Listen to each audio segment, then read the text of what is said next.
أعوذ بالله من الشيطان الرجيم بسم الله الرحمن الرحيم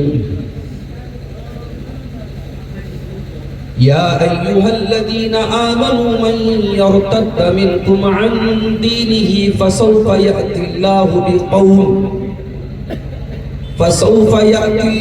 بقوم يحبهم ويحبونه أذلة على المؤمنين أعزة على الكافرين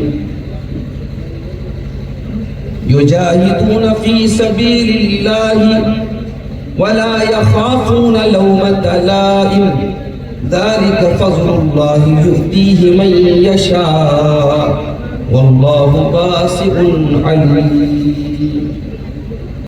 وہ ہے فتنہ ارتداد، اسباب اور علاج. پہلے موضوع کو سمجھتے ہیں. موضوع کا مطلب کیا ہے؟ ٹاپک کا مطلب کیا ہے؟ اس میں دو لفظ استعمال ہو، فتنہ ارتداد. فتنہ کس کو بولتے ہیں اور ارتداد کس کو بولتے ہیں؟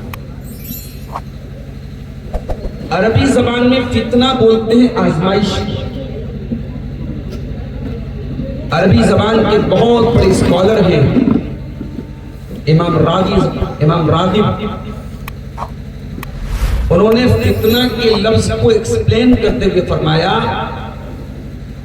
کہ فتنے کے لفظ کی اصل جو ہے، سونے کو جب آگ پر تپایا جاتا ہے تاکہ سونے کا جو میل کچیل ہے وہ ختم ہو جائے اور پیور سونا اور اصل سونا سامنے آ جائے، اس پروسیسر کو عربی زبان میں فتن بولتے ہیں. اس سے فتنہ ہوتا ہے.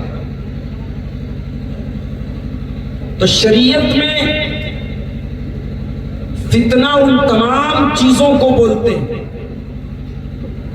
جن چیزوں کے ذریعے کھرے اور کھوٹے کے درمیان فرق ہوتا ہے، جن کے ذریعے مومن اور منافق میں فرق ہوتا ہے.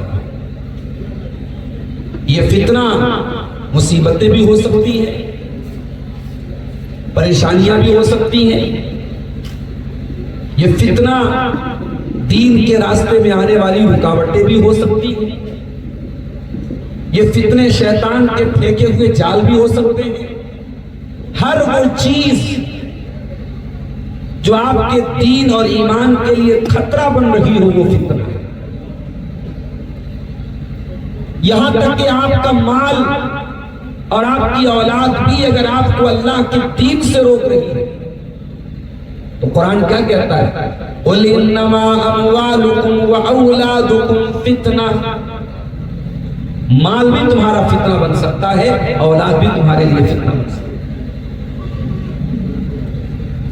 اللہ تعالیٰ کا قانون رہا ہے ہر دور.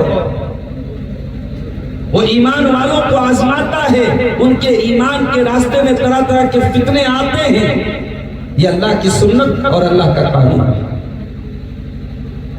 سورۃ العنکبوت میں اللہ نے فرمایا الف لام میم احسب الناس ان يتركوا ان يقولوا آمنا وهم لا يفتنون ولقد فتنا الذين من قبلهم فليعلمن الله الذين صدقوا وليعلمن الكاذبين. اے لوگو، کیا تم نے یہ سمجھ لیا کہ تمہیں یوں ہی چھوڑ دیا جائے گا؟ تم ایمان لے آئے، تم نے کلمہ پڑھ لیا، اب تمہیں آزمایا نہیں جائے گا، تمہارے راستے میں فتنے نہیں آئیں گے؟ ایسا نہیں ہے. ہم نے پہلے کے لوگوں کو بھی آزمایا ہے، تم کو بھی آزمائیں گے، کھرے کو کھوٹے سے الگ کرنے کے لیے، سچے کو جھوٹے سے الگ کرنے. اور یہاں ایک بات اور نوٹ کر لیجیے، قیامت جیسے جیسے قریب آتی چلی جائے گی، یہ فتنے بڑھتے چلے جائیں گے،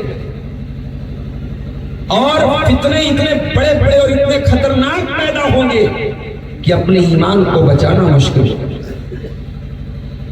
اللہ کے پیارے نبی صلی اللہ علیہ وسلم فرماتے ہیں، صحیح مسلم کی روایت ہے، بادروا بالاعمال فتنا كقطع الليل المظلم يصبح الرجل مؤمنا ويمسي كافرا ويمسي مؤمنا ويصبح كافرا.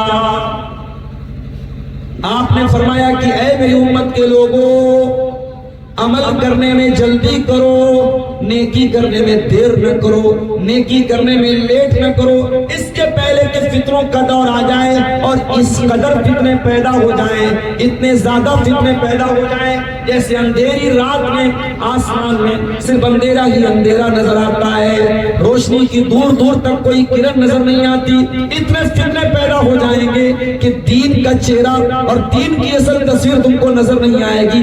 فتنوں کے اندر دین کی کا چہرہ دھندلا ہو جائے گا، دین کی تصویر دھندلی پڑ جائے گا۔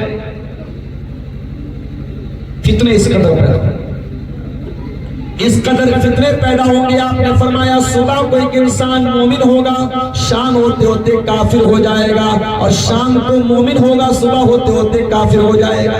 یہی ہے فتنے ارتکاب۔ مومن ایمان کے راستے پر آنے کے بعد کافر ہو جائے، اسی کا نام فتنہ ارتداد ہے، اور اللہ کے پیارے نبی اسی کی طرف اشارہ ہے۔ صبح کو مومن ہوگا، شام کو کافر ہو جائے گا، شام کو مومن ہوگا، صبح کو کافر ہو جائے گا، 12 گھنٹے بھی اپنے ایمان کو بچا نہ پائے گا، 12 گھنٹہ بھی اس کا ایمان سرکشت نہیں ہوگا، محفوظ نہیں ہوگا۔ اتنا کمزور ایمان کیوں ہو جائے گا؟ کیا ستایا جائے گا؟ کیا ٹارچر کیا جائے گا؟ کیا مارا جائے گا؟ فرمایا نہیں، یبیع دینہ بعرض من الدنیا، دنیا کے چند ٹکوں کے بدلے، دنیا کی تھوڑی سی دولت کے بدلے انسان اپنے ایمان کا سودا۔ یہی ہے وہ فتنہ ارتداد میرے پیارے ساتھیوں، جس پر آج ہم آپ کو بات کریں۔ اس دور کے سب سے بڑے فتنوں میں سے ایک فتنہ ہے، ایک مسلمان جو اسلام پر چل رہا ہے، اسلام میں داخل ہے، اسلام کی شیتل چھایا میں آنے کے بعد وہ مذہب، وہ دھرم، وہ دین جو اسلام جس کو ہم کہتے ہیں جو انسان کو نجات کی گارنٹی دیتا ہے جہنم سے، اس مذہب کی شیتل چھایا میں آنے کے بعد انسان دوبارہ کفر کا راستہ اپنا لے، شرک کا راستہ اپنا لے، اللہ کی توحید کو چھوڑ کر کے غیر اللہ کی عبادت کرنے لگے، اسی کا نام ارتداد ہے، اور یہ اس دور کا بہت بڑا ہے۔ اور یہ بھی آپ دیکھیں، اسلام کے دشمنوں کی پلاننگ یہی ہے کہ مسلمان بظاہر تو مسلمان ہو، اس کا نام عبداللہ ہو، اس کا نام عبد الرحمن ہو، اس کا کپڑا وغیرہ مسلمانوں جیسا ہو، مگر اس کو مینٹلی، اس کو آئیڈیالوجیکلی، اس کو سائیکولوجیکلی اس کو مرتد بنا دیا، اس کی ذہنیت کو ایسا بنا دیا جائے اس کے دل میں ایمان کی محبت نہ ہو، اللہ کی محبت نہ ہو، رسول کی محبت۔ یہ ہر دور میں اسلام کے دشمنوں کا ٹارگٹ ہے۔ قرآن کہتا وَلَا يَزَالُونَ يُقَاتِلُونَكُمْ حَتَّى يَرُدُّوكُمْ عَنْ دِينِكُمْ إِنِ اسْتَطَاعُوا۔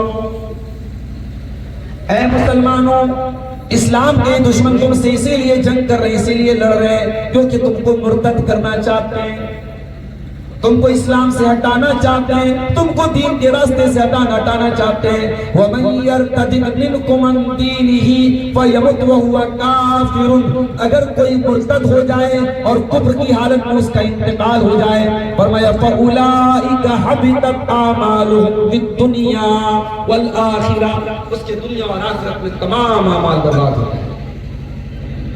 مرتد ہو جانے والا، اسلام لانے کے بعد مرتد ہو جانے والا انسان آخرت میں تو برباد ہوگا ہی ہوگا، دنیا میں بھی ذلیل و خوار ہوگا۔ اور یہاں ایک بات اور نوٹ کر لیجیے، ایک ہوتا ہے ظاہری مرتد، پہلے اسلام کو مانتا تھا، اب کلیئر بول رہا میں اسلام کو نہیں مانتا، پہلے اسلام پر عمل کرتی تھی، مسلمان لڑکی تھی، اب باقاعدہ کورٹ سے جا کر کے وہ ڈکلیئر کر رہی کہ نہیں صاحب میں مسلمان نہیں، مجھے فلاں نام سے یاد رکھا جائے، میں فلاں مذہب میں وشواس رکھتا ہوں۔ یہ تو ظاہری مرتد ہوتا ہے، یہ تو نظر آنے والے مرتد ہوتے ہیں۔ ایک وہ مرتد ہے جو انویزیبل مرتد ہے، وہ نظر تو مسلمان آتے ہیں، ان کا اٹھنا بیٹھنا، ان کا جینا مرنا مسلمانوں کے بیچ میں ہوتا ہے، مگر ذہنی طور پر وہ مرتد ہوتا ہے۔